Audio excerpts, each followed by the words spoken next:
নমস্কাৰ আজিৰ এই ভিডিঅ'টোত জানো হওক মীন ৰাশিৰ ব্যক্তিসকলৰ বাবে অসমীয়া নতুন বছৰটো কেনেকুৱা যাব পোনপ্ৰথমে আপোনালোকক নৱবৰ্ষৰ শুভেচ্ছা জনালো আপোনালোকৰ যিসকলৰ ব্যক্তিৰ নামৰ প্ৰথমটো আখৰ দন্ত দ প্ৰথম ছ দন্ত থ বা ঝৰে আৰম্ভ হয় এইবিলাক হৈছে আপোনালোকৰ মীন ৰাশিৰ ব্যক্তি সো এই ভিডিঅ'টো চাই যদি ভাল লাগে তেতিয়াহ'লে এইকেইটা আখৰেৰে নাম আৰম্ভ হোৱা ব্যক্তিসকলৰ সৈতে ভিডিঅ'টো শ্বেয়াৰ কৰিবলৈ নাপাহৰিব আজিৰ এই ভিডিঅ'টোত আমি এই গোটেইখিনি পইণ্ট ভালদৰে আলোচনা কৰিম তো আপোনালোকৰ মই মেইনলি কেইটামান গ্ৰহ বৃহস্পতি শনি ৰাহু কেতু এইকেইটা গ্ৰহৰ স্থিতি অনুযায়ী কেনেকুৱা প্ৰভাৱ পৰিব আপোনালোকক এতিয়া দেখুৱাই দিম ইয়াতে বৃহস্পতিৰ স্থিতি মে মাহৰ 16 তাৰিখলৈকে অৰ্থাৎ বহাগৰ গোটেইটো মাহটোৱে আপোনালোকৰ এইটো তৃতীয় ঘৰত থাকিব এইটো এটা বহুত ভাল স্থিতি বৃহস্পতিৰ দৃষ্টি পৰিব আপোনালোকৰ ইয়াতে যেটো পাৰ্টনাৰশ্বিপৰ ঘৰ বৃহস্পতিৰ সপ্তম দৃষ্টি পৰিব ভাগ্যস্থানত যেটো ভাগ্যৰ কাৰক হয়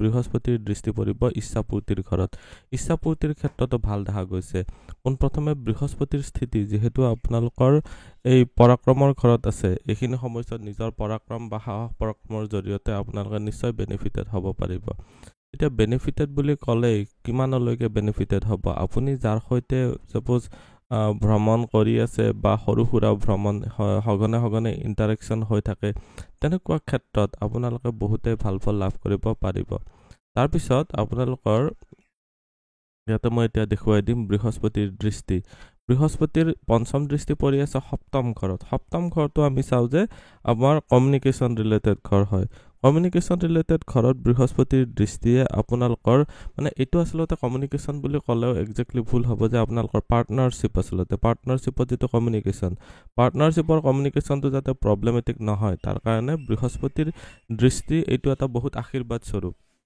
এইখিনি সময়ছোৱাত কেতুৰ স্থিতিৰ কাৰণে বহাগৰ মাহটোৰ কথাই কৈ আছো বৰ্তমান কেতুৰ স্থিতিৰ কাৰণে আপোনালোকৰ অলপ বিৰক্তি ভাৱ আহিব পাৰে নিজৰ অংশীদাৰৰ সৈতে কিন্তু নিজৰ জ্ঞান বা বুদ্ধিৰে এইখিনি সময়ছোৱাত মিলি চলিবলৈ যদি চেষ্টা কৰে তেতিয়া কোনো ধৰণৰ প্ৰবলেম ক্ৰিয়েট নহয় বৃহস্পতিৰ যেহেতু ইয়াৰ পৰা দৃষ্টি ভাগ্যস্থানত পৰি আছে এইখিনি সময়ছোৱাত নিজৰ ভাগ্যৰ সাপোৰ্ট পাব পাৰিব পিতা বা গুৰুজনৰ ফালৰ পৰা যথেষ্ট সাপোৰ্ট লাভ কৰিবলৈ পাৰিব বৃহস্পতিৰ দৃষ্টি ভাগ্যস্থান এটো ধৰ্মকৰ্মৰ স্থান হয় এইগিটা তাৰ মানে আৰু পিতাৰ স্থান হয় সব বৰ্তমান সময়ছোৱাত দেউতাৰ ফালৰ পৰা সহায় লাভ কৰিব পাৰিব ধৰ্মকৰ্ম মানি চলতেও আপোনালোকে নিশ্চয় সহজে আপোনালোকে মানি চলিবলৈ পাৰিব বৃহস্পতিৰ নৱম দৃষ্টি পৰি আছে আপোনালোকৰ ইনকাম বা ইচ্ছাপূৰ্তিৰ ঘৰত বৃহস্পতিৰ দৃষ্টিয়ে বৰ্তমান সময়ছোৱাত আপোনালোকক একাধিক সোৰ্সৰ পৰা সহায় লাভ কৰোৱাব আপোনালোকৰ নিজৰ ডাঙৰ দাদা বাইদেউ বা সৰু ভাই ভনী এইখিনি সময়ছোৱাত যথেষ্ট সাপোৰ্টিভ পাব নিজৰ ভাই ভনীক লগত লৈ কাম কৰিব পাৰিলে আপোনালোকৰ কাৰণে বেছি বেনিফিটেড হ'ব কেতিয়ালৈকে মে মাহৰ 16 তাৰিখলৈকে 2025 বৰ্ষৰ এতিয়া দেখুৱাই দিছো যে বৃহস্পতি গ্ৰহটো 2025 বৰ্ষৰ মে মাহৰ 16 তাৰিখে আপোনালোকৰ ইয়াতে আহিব ইয়াতে কিমান দিনলৈকে থাকিব বৃহস্পতি মে মাহৰ 16 তাৰিখৰ পৰা আৰম্ভ কৰি 19 অক্টোবৰ 2025 লৈকে ইয়াতে থাকিব আকৌ 6 ডিসেম্বৰ 2025 ৰ পৰা আৰম্ভ কৰি 14 এপ্ৰিল 2026 লৈকে বৃহস্পতি ইয়াতে থাকিব মাজৰ সময়ছোৱা অৰ্থাৎ অক্টোবৰৰ 19 তাৰিখৰ পৰা ডিসেম্বৰৰ 6 তাৰিখলৈকে বৃহস্পতি এইটো ঘৰত আহি যাব সো হেতু মই অলপ পিছত কৈ আছো বৃহস্পতিৰ চতুৰ্থ ঘৰত স্থিতি থকাৰ লগে লগে দৃষ্টি পৰিব আপোনালোকৰ ইয়াতে অষ্টম ঘৰত আপোনালোকৰ কৰ্মস্থানত আৰু আপোনালোকৰ ইয়াতে খৰচৰ ঘৰত যেটো অষ্টম ঘৰ হয় অষ্টম ঘৰটোৰ পৰা আমি চাও অকাল সায়েন্সেস এস্ট্ৰলজি ধৰ্মিক কৰ্মিক ক্ষেত্ৰ এইবিলাক ক্ষেত্ৰত চোৱা যায় বৃহস্পতিৰ দৃষ্টিৰ কাৰণে বৰ্তমান সময়ছোৱাত আপোনালোকে নিশ্চয় বেনিফিটেড হ'ব পাৰিব অলপ সংঘৰ্ষ কৰিবলগীয়া হ'ব বৃহস্পতিৰ পঞ্চম দৃষ্টি পৰি আছে আপোনালোকৰ অষ্টম ঘৰত সো বৰ্তমান সময়ছোৱাত আপোনালোকে বৃহস্পতিৰ ফালৰ পৰা যথেষ্টখিনি বেনিফিটেড হ'ব পাৰিব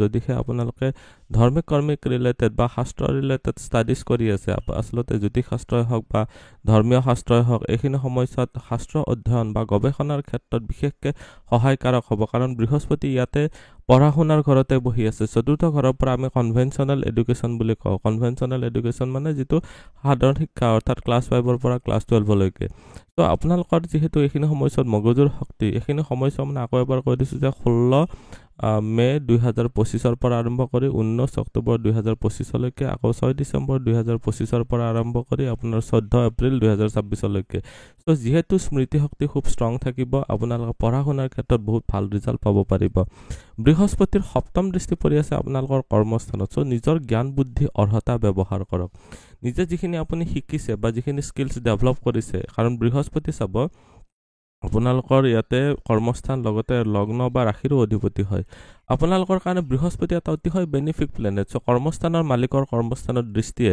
নতুন কৰ্মপ্ৰাপ্তিও কৰাব পাৰে এইখিনি সময়ছোৱাত আপোনালোকে কিছুমান বিভাগত বিশেষ নজৰ দিয়ক আপোনালোকে শিক্ষকতা পুৰোহিত বা ন্যায়ালয় ৰিলেটেড কাম টকা পইচাৰ য'ত লেনদেন হয় মেনেজাৰ এছিষ্টেণ্ট সূতৰ ব্যৱসায় ফল তৰকাৰী ব্যৱসায় বেংকিং ছেক্টৰ পণ্ডিত ৰাজনীতিক মনোবিজ্ঞানী মানৱ উন্নয়ন এইবিলাক ক্ষেত্ৰত আপোনালোকে যদি জড়িত হ'ব বিচাৰি আছে বৰ্তমান কৰ্মপ্ৰাপ্তিৰ কাৰণে ভাল দেখা গৈছে সন্মান প্ৰাপ্তিৰ কাৰণে ভাল হৈছে এইখিনি সময়ছোৱাত আপোনালোকৰ নিজৰ সহকৰ্মীৰ ফালৰ পৰা সহায় লাভ কৰিব পাৰিব এইখিনি সময়ছোৱাত আপোনাৰ নিজৰ ডিপ্ল'মেচি খুব পিক পইণ্টত থাকিব চ' আপুনি কেনেকুৱা ধৰণে ক'ত কি মেনেজ কৰিব সেইখিনি আপোনালোকে ভালদৰে মনোযোগ দিব তেতিয়া আপোনালোকে নিশ্চয় বেনিফিটেড হ'ব পাৰিব বৃহস্পতিৰ দৃষ্টি পৰি আছে আপোনালোকৰ নৱম দৃষ্টি পৰি আছে আপোনালোকৰ খৰচৰ ঘৰত চ' খৰচৰ ঘৰত বৃহস্পতিৰ দৃষ্টিৰ কাৰণে বৰ্তমান সময়ছোৱাত এক্সট্ৰা কিছুমান এফৰ্ট দিব লাগিব কেনেকুৱা এক্সট্ৰা এফৰ্ট দিব লাগিব মানে কি বৃহস্পতিৰ দৃষ্টি আপোনালোকৰ যিহেতু খৰচৰ ঘৰত পৰিছে এইটো বিদেশৰ ঘৰত পৰিছে এক্সট্ৰা কিছুমান খৰচ কৰিবলগীয়াত পৰিব আপোনালোকে পঢ়া শুনাৰ নামতে ছাপ'জ খৰচ কৰিবলগীয়া হৈছে ছাপ'জ কিবা এটা চাকৰি পাব বিচাৰি আছে তাৰ কাৰণে কোচিং কৰি হ'লেও আপোনালোকে খৰচ কৰিবলগীয়া হৈছে সময়ৰ বেছি আপোনালোকে ইনভেষ্টমেণ্ট কৰিবলগীয়া হৈছে তেতিয়াহে আপোনালোকে বেনিফিটেড হ'ব এইখিনি সময়ছোৱাত পঢ়া শুনাৰ ক্ষেত্ৰত বিশেষকৈ ভাল দেখা গৈছে সন্মান প্ৰাপ্তিৰ ক্ষেত্ৰতো ভাল দেখা গৈছে মাজতে মই কৈছোঁ যে এই অক্টোবৰৰ 19 তাৰিখৰ পৰা 2025 বৰ্ষৰ অক্টোবৰৰ 19 তাৰিখৰ পৰা 6 ডিচেম্বৰলৈকে বৃহস্পতি বুদ্ধি স্থানত গৈ ইয়াতে তুংগী ৰাশিত থাকিব চ' এইখিনি সময়ছোৱা আটাইতকৈ বেষ্ট পিৰিয়ড হ'ব কাৰণ বৃহস্পতি তুংগী মানে হাইলি এক্টিভেটেড স্থিতি বৃহস্পতিৰ দৃষ্টি পৰিব আপোনালোকৰ বুদ্ধি স্থানৰ পৰা গৈ নৱম ঘৰত পৰিব একাদশ ঘৰত পৰিব আৰু আপোনালোকৰ প্ৰথম ঘৰ যিটো ৰাশিটো পৰিব তো বৰ্তমান সময়ছোৱাত নিজৰ বুদ্ধিৰে আপোনালোকে জগত জানিব পাৰিব বৰ্তমান সময়ছোৱাত শনি গ্ৰহটোৰ স্থিতিৰ বিষয়ে বাৰু মই কৈ দিম লগ্নত যিহেতু স্থিতি আছে আপোনালোকৰ ৰাশিত স্থিতি আছে চ' শনিৰ চাৰচাতিও চলি আছে কামবিলাক অলপ খেলি মেলি হৈ থাকিব কিন্তু বৃহস্পতিৰ এইটো এটা স্থিতি বহুত ভাল হ'ল বৃহস্পতিৰ সন্তানৰ স্থানত স্থিতিয়ে এইখিনি সময়ছোৱাত সন্তান সম্ভৱসকলৰ কাৰণে বহুত ভাল হৈ গ'ল এইখিনি সময়ছোৱাত অৰ্থাৎ এই দুটা মাহৰ অক্টোবৰৰ 19 তাৰিখৰ পৰা আপোনালোকৰ ডিচেম্বৰৰ 6 তাৰিখলৈকে এই ডিউৰেশ্যনটোত সন্তান প্ৰাপ্তিৰ কাৰণেও বহুত ভাল আপোনালোকৰ এইখিনি সময়ছোৱাত বিশেষকৈ কৈছোঁ যে আপোনালোকৰ বৃহস্পতিৰ দৃষ্টি ভাগ্যস্থানত থকাৰ কাৰণে কৰ্মস্থান আৰু আপোনালোকৰ সন্মান প্ৰাপ্তিৰ লগতে আপোনালোকৰ ৰাশিৰ অধিপতি হোৱাৰ কাৰণে বৃহস্পতিৰ দৃষ্টি ভাগ্যস্থানত এটা অতিশয় আশীৰ্বাদ স্বৰূপ হৈছে বৰ্তমান সময়ছোৱাত বৃহস্পতিৰ ফালৰ পৰা যথেষ্টখিনি আপোনালোকে বেনিফিটেড হ'ব পাৰিব তো ইয়াতে এতিয়া মই দেখুৱাই দিছোঁ আপোনালোকৰ বৃহস্পতিৰ সপ্তম দৃষ্টি যিহেতু ইচ্ছাপূৰ্তিৰ ঘৰত পৰিছে এইটো এটা ভাল এই 1.5 মাহ সময়ছোৱা আপোনালোকৰ কাৰণে ইচ্ছাপূৰ্তিৰ কাৰণে নিজৰ জ্ঞান বুদ্ধি ব্যৱহাৰ কৰক যি জানে আপুনি সেইখিনি পুৰাদমে ইউজ কৰক আপোনালোকৰ ইচ্ছাপূৰ্তি হ'বই হ'ব এইখিনি সময়ছোৱাত নিজৰ দাদা বাইদেউৰ ফালৰ পৰা সহায় লাভ কৰিব পাৰিব ওচৰ চুবুৰীয়াৰ ফালৰ পৰা ছাপোৰ্ট লাভ কৰিব পাৰিব বৃহস্পতিয়ে ইনকামত বৃদ্ধি দিব আপোনালোকৰ ইনক্ৰিমেণ্টৰ কাৰণেও ভাল হ'ল বৃহস্পতিৰ নৱম দৃষ্টি যিহেতু ৰাশিত থাকিব আপোনালোকে অলপ নিজৰ ব্যক্তিত্ব বা পাৰ্চনেলিটিটো যিটো বৰ্তমান এটা গুৰু গম্ভীৰ পাব সেই বস্তুটো ভালদৰে ইউজ কৰক আপোনালোকে এইখিনি সময়ছোৱাত এট্ৰাকশ্যন ফেক্টৰ এটা যিটো পাব্লিক স্পিকিং কৰিয়ে হওক বা মানুহৰ আগত ইমপ্ৰেছ কৰিব পৰা শক্তিটো বহুত ভাল হ'ব বৃহস্পতিয়ে এইখিনি সময়ছোৱাত তেনেকুৱা ধৰণে আপোনালোকক বহুত বেনিফিটেড কৰিব পাৰে চ' আপোনালোকৰ এইখিনি সময়ছোৱাত নিজৰ পাৰ্চনেলিটি বা ব্যক্তিত্বৰ জৰিয়তে এইখিনি সময়ছোৱাত বহুত ভাল ৰিজাল্টে পাব পাৰিব এতিয়া দেখুৱাই দিছোঁ বৃহস্পতি শেষ হ'ল বাৰু শনিৰ দেখুৱাই দিছোঁ শনি গ্ৰহটো ইয়াতে 2025 বৰ্ষৰ মাৰ্চৰ 29 তাৰিখে আহি সোমাইছে শনি গ্ৰহটোৰ তৃতীয় দৃষ্টি পৰিছে আপোনালোকৰ তৃতীয় ঘৰত শনি গ্ৰহটোৰ সপ্তম দৃষ্টি পৰিছে সপ্তম ঘৰত দশম দৃষ্টি পৰিছে দশম ঘৰত ইয়াতে নাম্বাৰবিলাক নাচাব এইবিলাক হৈছে ৰাশি ধনু ৰাশি এইটো কন্যা ৰাশি তো বৰ্তমান শনি গ্ৰহটোৰ স্থিতি যিহেতু ৰাশিত আহিলে তো সেইখিনি সময়ছোৱাত এটা বস্তু আপোনালোকে কনফাৰ্ম থাকক যে আপোনালোকৰ বডিলি ষ্টেমিনা বহুত ডাউন কৰি দিব বডিলি ষ্টেমিনা ডাউন মানে মন কাম কৰিবলৈ মন নাযাব ইচ্ছা নাইকিয়া হ'ব মানে এলহুৱা যিটো এক প্ৰকাৰ আলস্য ভাৱ আপোনালোকৰ আহি থাকিব দেহাৰো কিছুমান বিষ বেদনা আপোনালোকৰ আহিব কঁকালৰ বিষ ভৰিৰ বিষ আঁঠুৰ বিষ জইণ্ট ৰিলেটেড যিবিলাক পেইন হৈ থাকে দাঁতৰ বিষ যিবিলাক কষ্টকৰ বিষজনিত যিবিলাক প্ৰব্লেম বিষ মানে এইটো পেইনৰ কথা কোৱা হৈছে তো তেনেকুৱা ক্ষেত্ৰত আপোনালোকে বেছি সাৱধান হ'ব লাগিব বিশেষকৈ ভৰিৰ বিষ কঁকালৰ বিষৰ ক্ষেত্ৰত খুব সাৱধান হ'ব লাগিব শনি গ্ৰহটোৰ তৃতীয় দৃষ্টি যিহেতু আপোনালোকৰ কমিউনিকেশ্যন বা শ্বৰ্ট ডিষ্টেঞ্চ ট্ৰেভেলছ বা আপোনালোকৰ যিটো পৰাক্ৰমৰ ঘৰত পৰিছে পৰাক্ৰমটো কৰিব পাৰিব কিন্তু আপোনালোকক এইখিনি সময়ছোৱাত বহুত দৌৰাব শনি গ্ৰহটো এটা পাপগ্ৰহ হয় দৃষ্টিবিলাক বৰ শুভ নহয় এইখিনি সময়ছোৱাত নিজৰ ভাইটি বা ভণ্টিৰ সৈতে আপোনালোকৰ মনোমালিন্য কৰিব পাৰে শনিৰ সপ্তম দৃষ্টি পৰি আছে আপোনালোকৰ এইটো ব্যৱসায়ৰ ঘৰ অংশীদাৰী ব্যৱসায় বা অংশীদাৰৰ পাৰ্টনাৰশ্বিপৰ ঘৰ হয় বৈবাহিক বৈবাহিক পাৰ্টনাৰশ্বিপে হওক বা আপোনালোকৰ ব্যৱসায়িক পাৰ্টনাৰশ্বিপ, অৰ্থাৎ আপোনালোকৰ জীৱন সংগিনীয়ে হওক বা আপোনালোকৰ ব্যৱসায়িক সংগীয়ে হওক, এইখিনি সময়ছোৱাত শনিৰ সপ্তম দৃষ্টিয়ে আপোনালোকক নিশ্চয় অলপ বিৰক্তি ভাৱ বা তিতাকেহা আনিব। এইখিনি সময়ছোৱাত মেৰিড লাইফ, যিসকলে বিবাহিত আছে তেওঁলোকৰ পতি বা পত্নীৰ সৈতে ভাল এটা ৰিলেশ্যন মেইনটেইন কৰিবলৈ চেষ্টা কৰিব লাগিব, কাৰণ বহাগ মাহটোতো অলপ বেছি বেয়া হ'ব, কাৰণ কেতুৰ স্থিতি থাকিব। তাৰপিছত বাৰু কেতু ইয়াৰ পৰা আঁতৰিব। শনি গ্ৰহটোৰ দৃষ্টিৰ কাৰণে এইখিনি সময়ছোৱাত আপোনাৰ প্ৰতি বা অংশীদাৰ যিবিলাকসকল আছে 50-50 পাৰ্টনাৰশ্বিপত যাৰ সৈতে কাম কৰি আছে, তেওঁলোকৰ ফালৰ পৰা উঠক প্ৰবঞ্চনা হ'ব পাৰে। অলপ সাৱধান হৈ চলিব পাৰিব লাগিব। বৃহস্পতি যিহেতু ভাল স্থিতিত থাকিব, আপোনালোকৰ জ্ঞান বুদ্ধি ব্যৱহাৰ কৰক। শনি গ্ৰহটোৰ দশম দৃষ্টি যিহেতু কৰ্মস্থানত আছে আৰু শনি গ্ৰহটো কৰ্মকাৰকো হয়, চ' বৰ্তমান সময়ছোৱাত এটা বস্তুটো ভাল যে প্ৰাইভেট চাকৰিটোতো 100% পাব বুলিয়ে ক'ব লাগিব। এইটো এটা ভাল দেখা গৈছে। আৰু গভমেণ্ট চাকৰি প্ৰাপ্তিৰ ক্ষেত্ৰত নিজৰ জন্মকুণ্ডলী অধ্যয়ন কৰি কিছুমান প্ৰতিকাৰ কৰিব পাৰিলে শনি গ্ৰহটোৱে নিশ্চয় ছাপোৰ্ট দিয়াব। শনি গ্ৰহটোৰ দশম দৃষ্টি যিহেতু এটা হানিকাৰক দৃষ্টি হয়, চ' যিসকলে কাম কৰি আছে প্ৰফেচনেলি, তেওঁলোকৰ কাৰণে কৈছোঁ যে নিজৰ সহকৰ্মীৰ সৈতে ভাল এটা ৰিলেশ্যন মেইনটেইন কৰিব।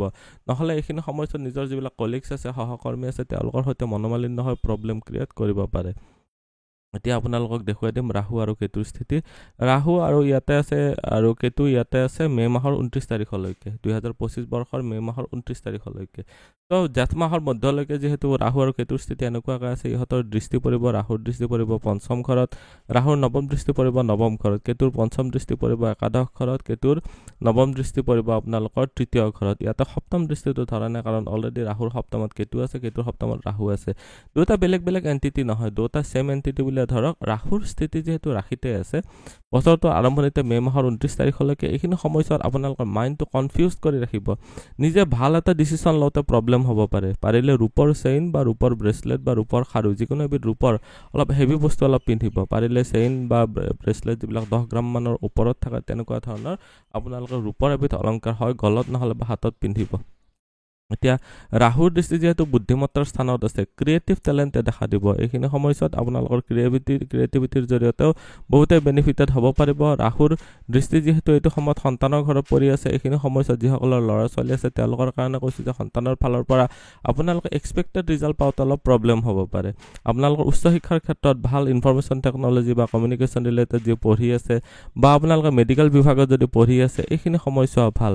ৰাহুৰ দৃষ্টি যিহেতু আপোনালোকৰ নৱম ঘৰতো আহিছে, এইটো এটা বৰ ভাল স্থিতি নহ'ল। চ' মে' মাহৰ 29 তাৰিখলৈকে আপোনালোকৰ পিতা বা গুৰুজনৰ সৈতে মনোমালিন্য হ'ব পাৰে, কনফিউজন ক্ৰিয়েট হ'ব পাৰে, মতৰ এটা মিল হওঁতে প্ৰব্লেম হ'ব, এটা ডিচিশ্যন, এটা ভাল ডিচিশ্যনত উপনীত হওঁতে প্ৰব্লেম পাব পাৰে। চ' অলপ সাৱধান হ'ব। এতিয়া দেখুৱাই দিছোঁ কেতুৰ দৃষ্টি যিহেতু আপোনালোকৰ ইনকামৰ ঘৰত পৰিছে আৰু কেতু ইয়াতে ব্যৱসায়ৰ ঘৰত আছে। জন্মচক্ৰত যদি কেতু খুব ভাল গ্ৰহৰ দ্বাৰা মানে আপোনালোকৰ ফাংচনেল বেনিফিট প্লেনেটৰ দ্বাৰা যদি দৃষ্ট হৈ আছে, তেতিয়াহ'লে কেতুৰ পৰাতো বেনিফিট পাব। হঠাতে আপোনালোকৰ কেৰিয়াৰ ৱাইজ ৰাইজ হ'ব, ইনকামত বৃদ্ধি হ'ব, ব্যৱসায়ৰ ক্ষেত্ৰত উন্নতি দেখা গৈছে।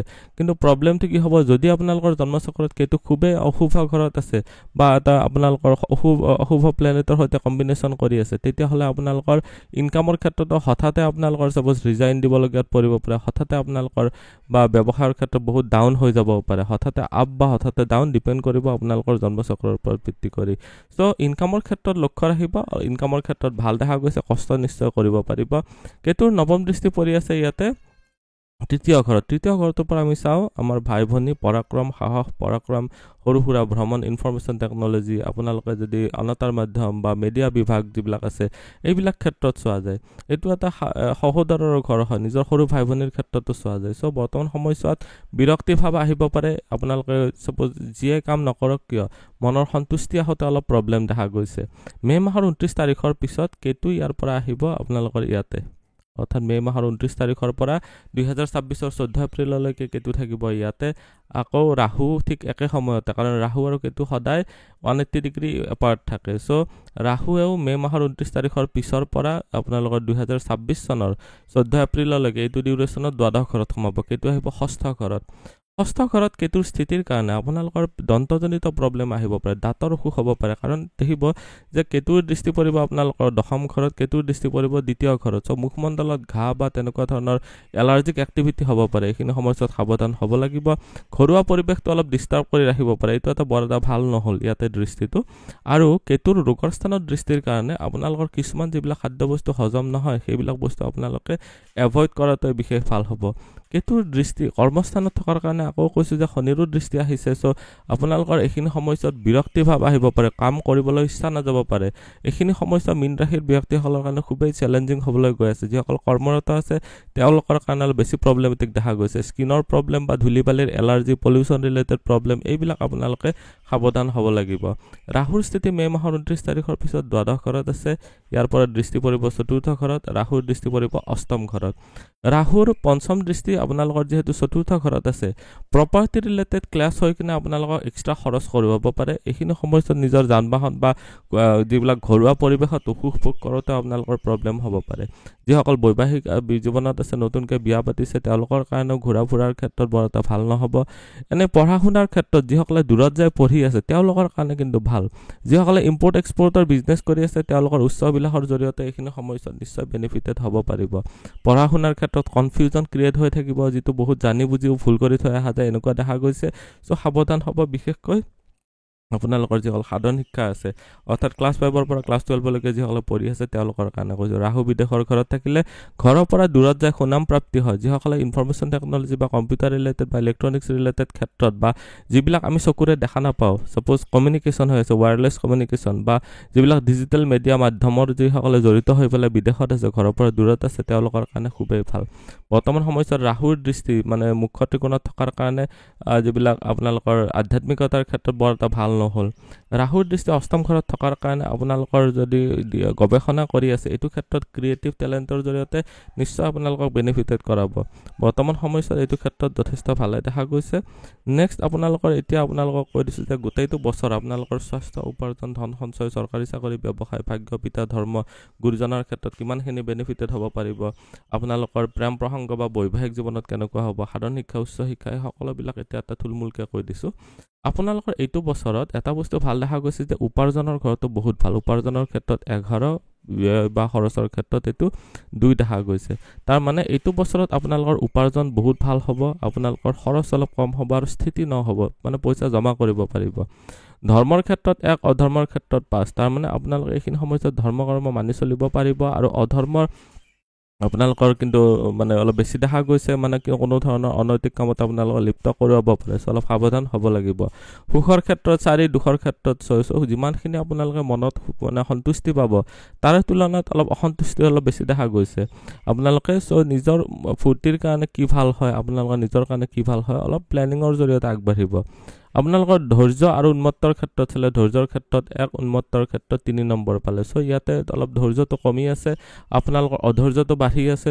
যিকোনো ক্ষেত্ৰতে হঠাতে ডিচিশ্যন নল'ব, নহ'লে প্ৰব্লেম কিছুমান বাঢ়িব পাৰে। নিদ্ৰাৰ ক্ষেত্ৰত 2, জাগ্ৰতৰ ক্ষেত্ৰত 5। তাৰমানে আপোনালোকৰ এইখিনি সময়ছোৱাত এই গোটেইটো বছৰৰ ক্ষেত্ৰতে কৈছোঁ যে টোপনি অলপ কম থাকিব, জাগ্ৰত বেছি থাকিব লাগিব। এক্টিভ শ্লিপ আৰু ভাল এইটো জাগ্ৰত থাকিব পাৰিলে। সুশীলৰ ক্ষেত্ৰত 4, কুৰূপৰ ক্ষেত্ৰত 6। তাৰমানে এইখিনি সময়ত বাহ্যিক যিটো আউটলুক আপোনালোকৰ সেইটো সহজে তাৰমানে বেয়া দেখা হ'ব পাৰে। ছাপ'জ স্কিনৰ কিবা প্ৰব্লেম হৈছে, খজুৱতি হয়, ছাপ'জ গুটি উঠিছে বা মানে শালমইনা হৈছে, এনেকুৱা ধৰণৰ কিবা নহয় কিবা প্ৰব্লেম বা স্কিন বাৰ্ণ, স্কিনৰ আপোনালোকে যত্ন ল'ব লাগিব। আপোনালোকৰ পোচাক বা আপোনালোকৰ ড্ৰেছ পাতিৰ ক্ষেত্ৰতো আপোনালোকে অলপ যত্ন ৰাখিব লাগিব। এতিয়া বাৰু মই থুলমূলকৈ কৈ দিছোঁ, বছৰটোৰ আৰম্ভণিতে আপোনালোকৰ মীন ৰাশিত বুধ, শুক্ৰ, শনি, ৰাহু দ্বিতীয়ত আপোনালোকৰ ৰাহু দ্বিতীয়ত তুংগী হৈ আছে। আপোনালোকৰ এইখিনি সময়ছোৱাত ৰবি এতিয়া দ্বিতীয়ত তুংগী হৈ আছে। তৃতীয়ত আছে বৃহস্পতি, পঞ্চমত আছে মংগল, সপ্তমত কেতু, অষ্টমত চন্দ্ৰ অৱস্থান কৰাৰ কাৰণে বৰ্তমান সময়ছোৱাত আপোনালোকৰ মীন ৰাশিৰ কাৰণে বহুতো ভাল আৰু বেয়াৰ মাজেৰে আগবাঢ়িব। বহাগ মাহত মীন ৰাশিৰ অধিপতি বৃহস্পতি তৃতীয়ত অৱস্থান কৰিব যদিও আপোনালোকৰ শাৰীৰিক ক্ষেত্ৰত উন্নত হ'ব। মানে বৃহস্পতিৰ ওপৰত কোনো ধৰণৰ পাপগ্ৰহৰ ডাইৰেক্টলি এছ'চিয়েশ্যন হোৱা নাই। শনিৰ তৃতীয় দৃষ্টি আহিছে যদিও ইমান এটা প্ৰব্লেমেটিক নহয়, স্বাস্থ্যৰ ক্ষেত্ৰত ভালেই হ'ব। আপোনালোকৰ এইখিনি সময়ছোৱাত কিছুমান বেমাৰৰ ক্ষেত্ৰত সাৱধান হ'ব লাগিব। আপোনালোকৰ নাৰ্ভৰ ৰোগ, স্মৃতিশক্তিহীনতা বা আপোনালোকৰ শুক্ৰ তুংগী যদিও আপোনালোকৰ মূত্ৰাশয়জনিত প্ৰব্লেম হ'ব পাৰে। ষ্ট'ন হৈছে বা আপোনালোকৰ কিডনী ষ্ট'ন হৈছে বা আপোনালোকৰ হাৰ্নিয়া বা থাইৰইড বা চুগাৰ আদিৰ ৰিলেটেড প্ৰব্লেম হ'ব পাৰে। অলপ সাৱধান হ'ব লাগিব। শনিৰ প্ৰভাৱে অস্ত্ৰ, অগ্নি, যান বাহন আদিৰ ভয় আপোনালোকৰ প্ৰতি আনিব। গাৰ বিষ, গাঁঠিৰ বিষ আদিৰ প্ৰভাৱ থাকিব। এইটো জেঠ মাহৰ পৰা কেতু আপোনালোকৰ ষষ্ঠ ঘৰত থকাৰ কাৰণে আৰু দ্বাদশত ৰাহুৰ স্থিতিৰ কাৰণে বছৰটো শেষ ভাগলৈকে ছালৰ ৰোগ, পেটৰ অসুখ, আকস্মিক দুৰ্ঘটনাৰ যোগ, আপোনালোকৰ এইখিনি সমস্যাত সংগ্ৰাস বৃদ্ধি বা আঘাতপ্ৰাপ্ত হৈ বা আপোনালোকৰ এইখিনি সমস্যাত আলস্য ভাৱ দেখা দিব, দৈহিক কিছুমান বিষ আদি হ'ব পাৰে, বিষ মানে পেইন কিছুমান আপোনালোকক ডিষ্টাৰ্ব দিব পাৰে। ইয়াতে আপোনালোকৰ এতিয়া চতুৰ্থ অধিপতি বুধ গ্ৰহটো বহাগ মাহত যিহেতু মীন ৰাশিত নিচস্ত হোৱাৰ কাৰণে প্ৰাথমিক বিদ্যাৰ্থীসকলে বিদ্যা লাভৰ ক্ষেত্ৰত নানান অসুবিধাৰ সন্মুখীন হ'বলগীয়া হ'ব। কিন্তু আপোনালোকৰ বিদ্যাৰ ক্ষেত্ৰত আপোনালোকে চাবলৈ গ'লে চতুৰ্থত যেতিয়া আপোনালোকৰ বৃহস্পতি গুৰু আহিব, অৰ্থাৎ মে' মাহৰ 16 তাৰিখৰ পিছৰ পৰা, তেতিয়া আপোনালোকৰ বিদ্যাৰ মান উন্নত হ'ব। সেইখিনি সময়ছোৱাত আপোনালোকৰ নাচ গান, শিল্প কলা, আবৃত্তি, চিত্ৰাংকন আদি প্ৰতিভাৰ আদি ক্ষেত্ৰত আপোনালোকৰ প্ৰতিভাৰ স্বীকৃতি হ'ব। তাৰমানে আপোনালোকৰ নিজৰ যিটো টেলেণ্ট হয় সেইটো দেখুৱাব পাৰিব। যিকোনো প্ৰতিযোগিতামূলক পৰীক্ষাত আপোনালোকে সুখ্যাতিৰে উত্তীৰ্ণ হ'ব পাৰিব। আহাৰ মাহৰ পৰা আপোনালোকৰ উচ্চ শিক্ষা যেনেকুৱাকৈ ইঞ্জিনিয়াৰিং, চিকিৎসা বিভাগ, বাণিজ্যিক বিভাগ আদিৰ ক্ষেত্ৰত শিক্ষাৰ্থীয়ে সুফল লাভ কৰিবলৈ পাৰিব। বিজ্ঞান প্ৰযুক্তি উন্নয়নৰ দ্বাৰা নতুন আৱিষ্কাৰ কৰি সুনাম অৰ্জনো কৰিব পাৰিব। আঘোণ মাহত গুৰুৰ প্ৰভাৱে শিক্ষা বিভাগ, ৰাজনীতি, তৰ্কশাস্ত্ৰ, অৰ্থনীতি আৰু চিকিৎসা বিভাগৰ শিক্ষাৰ্থীয়ে বিদ্যাত সুফল পাব। দশম ঘৰৰ অধিপতি গুৰু বছৰটোৰ আৰম্ভণিতে তৃতীয় আৰু জেঠ মাহৰ পৰা চতুৰ্থত অৱস্থান হৈ বছৰটোৰ শেষলৈকে কৰ্মপ্ৰাপ্তিৰ কৰ্মলাভত শুভফল প্ৰদান কৰিব। কৰ্মৰ নতুন যোগাযোগ হ'ব। বৰ্তমান সময়ছোৱাত আপোনালোকৰ উন্নতি, প্ৰমোচন আদিও সম্ভাৱনা দেখা গৈছে। গুৰুৰ প্ৰভাৱে শিক্ষা বিভাগ, চিকিৎসা বিভাগত, প্ৰশাসনিক বিভাগত আদিত চৰকাৰী চাকৰি লাভৰো যোগ ঘটিব। কল কাৰখানা, বস্ত্ৰ উদ্যোগ, ছপা শাল আদিত অস্থায়ী কৰ্মচাৰী হিচাপে নিযুক্তি হ'ব। আপোনালোকৰ আৰ্থিক ক্ষেত্ৰতো উন্নতি ঘটিব। চতুৰ্থত আপোনালোকৰ গ্ৰহ শূন্য হৈ থকাৰ কাৰণে গ্ৰহৰ ডাইৰেক্টলি স্থিতি নাই যদিও বৃহস্পতিৰ স্থিতি আহিব। সেইকাৰণে জেঠ মাহৰ পৰা আপোনালোকৰ শুভ প্ৰভাৱ আহিব গুৰুৰ পৰা। এইখিনি সময়ছোৱাত সহানুভূতি, প্ৰেম প্ৰণয়ত আনন্দ, নতুন বন্ধু লাভ হ'ব। এইবিলাক ক্ষেত্ৰতো ভাল দেখা গৈছে। ব্যৱসায় বা ধন স্থানৰ ক্ষেত্ৰত চালে আপোনালোকৰ ধনস্থানত আপোনালোকৰ ৰবি তুংগী হৈ থকাৰ কাৰণে বহাগ মাহটোতো বিশেষ ভাল। ধনস্থানত উন্নতিৰ যোগ দেখা গৈছে। আৰ্থিক উন্নতিৰ লগতে সম্পদ বৃদ্ধি, মান সন্মান লাভৰো যোগ উন্নত হ'ব।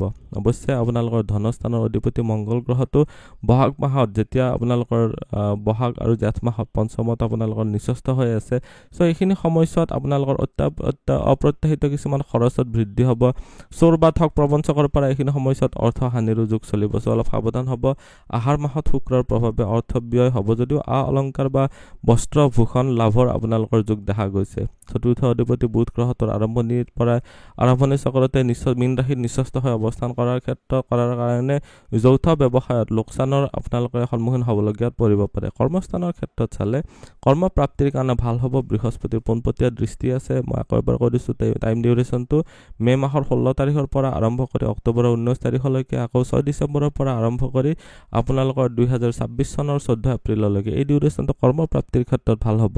কৰ্মৰ নতুন সন্ধান পাব, যোগাযোগ বৃদ্ধি হ'ব, কৰ্ম লাভ হ'ব। কৰ্মৰত ব্যক্তিসকলৰ কাৰণে প্ৰমোচন বা পদোন্নতিৰ যোগ বনাব।